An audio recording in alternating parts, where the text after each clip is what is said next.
Well, today is proof in the pudding that the job site is not always going to be an accessible place for you, especially when you have heavy equipment. There was no way I was getting that Ranger up here.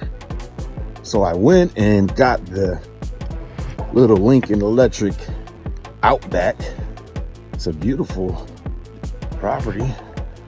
But man, imagine walking up here, all your leads, trying to get the generator back here. Oh God, don't even talk about getting a steel back here. Don't even talk about that. Got the water right there. Had to walk this bad boy over here. Get all this steel off. Well, mama. Yeah.